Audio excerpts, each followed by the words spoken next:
Hey guys, what's up? Mini Sean waiting today. Alikat pag-usapan nga natin itong mga nangyayari ngayon. So very recent lang is nagkakaroon na ng pagbuo ng mga alyansa between one political party to the other. Okay? Pero on the other part of it, makikita natin kung ano ba ang nangyayari sa likod ng lahat ng ito.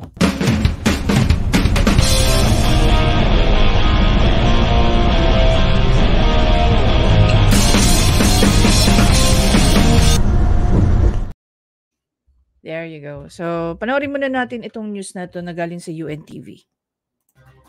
The Lakas Christian Muslim Democrats or Lakas CMD has forged alliance with Partido Federal ng Pilipinas or PFP to further promote people's interest under Bagong Pilipinas program of President Ferdinand Marcos Jr. Speaking during the alliance signing, President Marcos said his government is doing transformative governance, but still combating hunger remains a major challenge for the Marcos administration. Ang tanong sa akin nung bago akong umupo ay, ano ang pangarap mo? Ano ang pangarap mo para sa Pilipinas? At ang sagot ko ay simpleng-simple lang. Wala nang gutom. Simple lang yan. Hindi pa tayo naabot doon. We have not yet achieved that aspiration.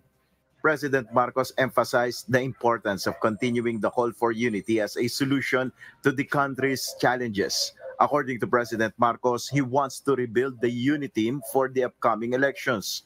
Pag kagaya ng ating ginawa sa nakarang halalan, ay bubuhin uli natin. Hindi naman we have to formalize it because... So, aminado rito si PBBM na nasira na yung unang unity team na tinawag niya. Nakita naman natin kung gaano kaganda yung unification na nangyari during the election. Because of that unification, nanalo siya noong 2022. So, nakita niya yung advantage na yun. And by the way, eto, si Senator Amy na rin na nagsasabi. She was the author of unity team. It was her idea kung bakit nagkaroon ng unification ang Solid North at saka ang Solid South. So definitely by now, alam na natin, based dito sa sinasabi ni PBBM, na wala na yung unification na yun na unang na-forge ni Senator Amy Marcos. Ang tanong, do you really think, no, na magkakaroon pa ng unification ang bansang ito under his administration? Ako, I'm wishing yes, but hindi na ako naniniwala na magkakaroon pa ng unification eh. Sa lahat na nangyayari, no? Yung umpisa, yung pag-atake kay VP Sara ng mga taga-kongreso, sunod-sunod na. Imagine niyo kanya-kanya ng batuhan ng putik yung nangyayari dyan.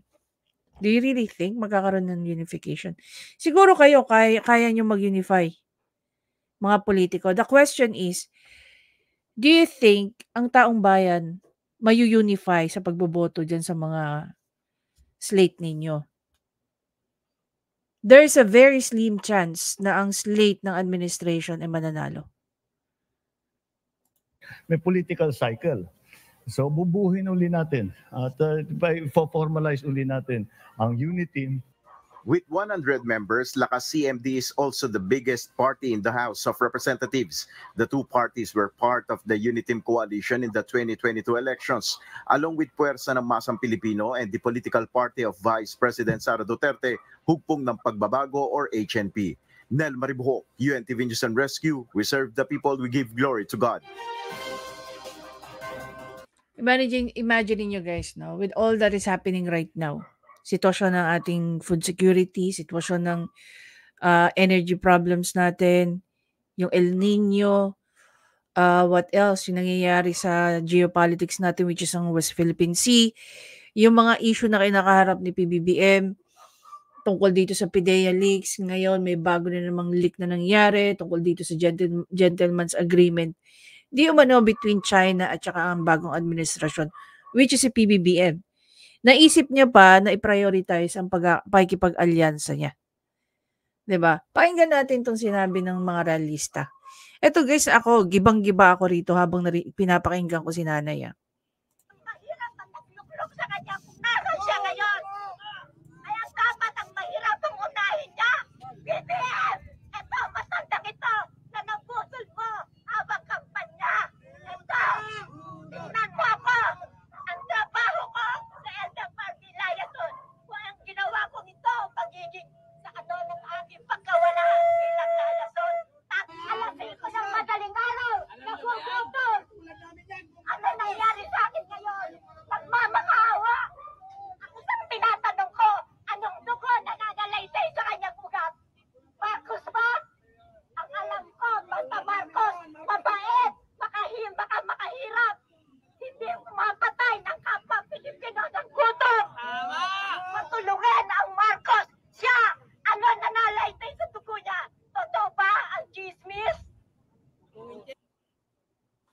Eto, isa pa. Pakinggan natin to. Ito guys, no? Ano to eh? Isa siguro sila sa mga nakatanggap ng seedling na pinadala ni PBBM. Pero, naging effective ba? Nakatulong ba? Pakinggan natin to. Ayan, shout out sa mga BBM supporters. Ang sabi nila, may nagawa na daw si BBM sa DA. Oo, ang nagawa ng BBM administration sa DA ay isang malaking kapalpakan.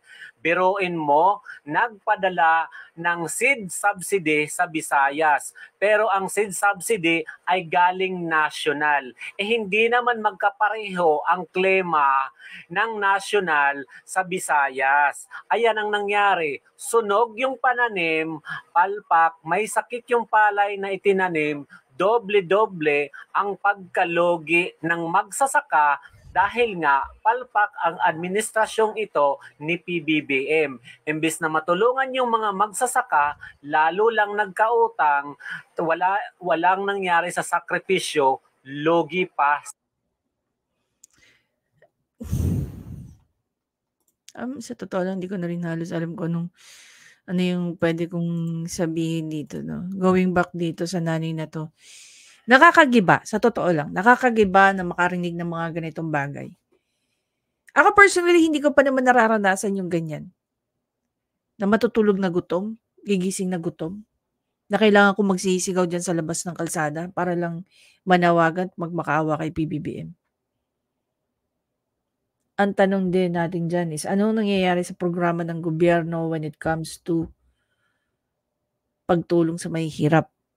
Isa na dyan yung, ano nangyayari sa 4Ps? Nung umupo si, what do you call that? Nung umupo si Erwin Tulfo sa DSWD, inaayos niya raw ang database ng mga tumatanggap ng 4Ps. Ano kaya nangyari doon? Naumpisahan kaya? May nangyari ba? Ngayon, meron silang sinasabi sa AKAP. Naalala niyo ba na pinaimbestigahan nung iniimbestigahan yung tungkol dyan sa People's Initiative? Ang daming mga nalaman ni Senator Amy Marcos tungkol sa mga, sabihin na lang natin, mga programa ng DSWD na merong allocated funds and yet wala pa yung programa ng DSWD. So, ano nangyari sa mga funds na yun? Another one, kamusta yung sa tupad? Asan na yung food stamp? Diba? Puro hype lang. Pero bakit, kung lahat ng iyon ay nag-i-exist, bakit may mga ganitong taong nag-iiyak sa kalsada? Kayo ba? Kung ngayon nakikita niyo yan, napapanood niyo yan. Di ba kayo nakahabag sa mga kababayan natin? Lalo-lalo na itong sinabi ni nanay. Diba? Pakinggan natin ulit. Actually, nauna ko siya napakinggan, naiyak din ako. Na parang, bakit kailangan ng mga tao, ng mga taong ito mag-suffer? Mahirap ang nagluklok sa kanya kung naroon siya ngayon. Kaya dapat ang mahirap ang unahin niya. BBM! Ito, matandang ito na nabutol mo habang kampanya. Ito, tingnan mo ako. Ang trabaho ko sa LDFR Vilayason. Kung ang ginawa kong ito, magiging sa ng aking pagkawala bilang lalason. Alasin ko ng madaling araw. Nagugutom. Ano nangyari sa akin ngayon? Nagmamakaawa. Ang isang tinatanong ko, anong dugo na nagalaysay sa kanyang ugat? Marcos ba? Ang alam ko, basta Marcos, mabait, makahirap. Hindi mapatay ng kapwa Pilipino ng gutom. Matulungan ang Marcos. Siya, ano nanalaysay sa dugo niya? Totoo ba ang chismis? Alam mo, sa totoo lang, no? Ibang-iba yung expectation ng mga matatandang loyalista. I guess one of which itong si nanay, no? Ibang-iba ang expectation nila kasi ang iniisip siguro nila na yung ginawa ni Apo Lakay nung panahon niya, yun yung mararanasan nila ngayon, panahon ni PBBM. Unfortunately, hindi yun yung nakikita niya. Unfortunately, hindi yun yung nararamdaman ng mga taong to. And kung titingnan niyo yung history ni Apo Lakay, first term niya Very successful si Apo Lakay. Kaya nga siya na-re-elect for second term eh. Ang dami niyang naging success story nung panahon niya. Isa na dyan yung food security. Ibang-iba si Apo Lakay ng panahon niya. So people, old loyalista, expected na yun yung mararanasan nila sa panahon ngayon yan. No? Marami na ako nakikita guys. Even yung mga, sabihin na lang natin yung mga matatandang loyalista na nakakausap ko nun. They are very disappointed sa nakikita at nararanasan nila ngayon kay PBBM. Their expectations were very high. Akala nila balik na sa Marcos era. Yung ginhawa, yung ganyan. Kahit marami noon mga dilawan na nagsasabi na hindi naman daw golden era ang panahon ni Apo Lakay. Pero sa mga matatandang loyalista, yan yung mga sabihin na natin nag-vouch. Sila ang nag-vouch kay PBBM. Kasi naranasan nila ang buhay Marcos administration Gaya ng sinabi ko, maraming matatandang loyalista ang dismayado sa mga nakikita nila. Because BBM was not able to meet, not just exceed, but to meet their expectation. At kung mapapansin nyo, laging sinasabi ni PBBM, pangarap niya. Puro pangarap. O nga naman, hindi siya nangangako. Puro pangarap. Imagine mo, mas inuuna pa ni PBBM na buuin ang koalisyon para sa 2025 election. 'Di ba? Overintindihin ang mga national issues natin. Lalong-lalo na pagdating sa food security. Lalong-lalo na sa problema ng kuryente na numinipis daw ang supply. 'Di ba? Nagkaroon ka ng panahon na gawin ito. Over sa i-address mo itong pangangailangan ng matandang to na nagmamakaawa sa'yo. 'Di ba parang nakakainis yun? Dapat hindi natin ginagawa yun Nagmamakaawa tayo sa mga politiko. Kasi wala naman sila dyan kung hindi dahil sa atin. Hindi naman sila kumikita kung hindi dahil sa pera ng taong bayan na nanggagaling sa tax money natin. So bakit natin kailangan magmakaawa? Bakit kailangan natin makakita ng mga taong nagmamakaawa for their survival? Diba? Ilang taon na to, si nanay? Mas mariringgan mo, nagmamakaawa kay PBBM. Diba? Hindi ba nakakagiba ng dibdib yung mga ganitong pananalita? Niluklok ka dahil sa paniniwalang matutulungan mong maisang kanilang burden. And here they are, begging you to do something sa kanilang kahirapan. Diba? Umaasa si PBBM na magkakaroon. Na nakita niya yung value ng unity Pero nakita rin na maraming tao, PBBM, koonong klase ka. Koonong klase ka, yung ginawa ng mga kaalyado mo kay VP Sara, yung ginagawa ng mga paid vloggers mo sa ibang tao. Diba? Wala ka na. Ikaw mismo, hinayaan mong masira ng ibang tao sa paligid mo yung reputasyon mo. Kaya kahit maipag-alyansa ka pa sa lahat ng political parties, tao at tao pa rin naman ang magluluklok sa inyo. And by now, because sa power ng hindi na nga ng news Because the power of social media, at sa nadadanas ng mga tao, gaya nito, pag ito napanood ng maraming tao, your days will be numbered.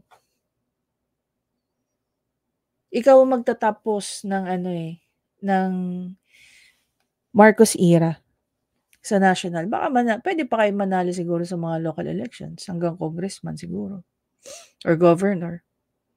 Pero hindi na kayo makaka-national.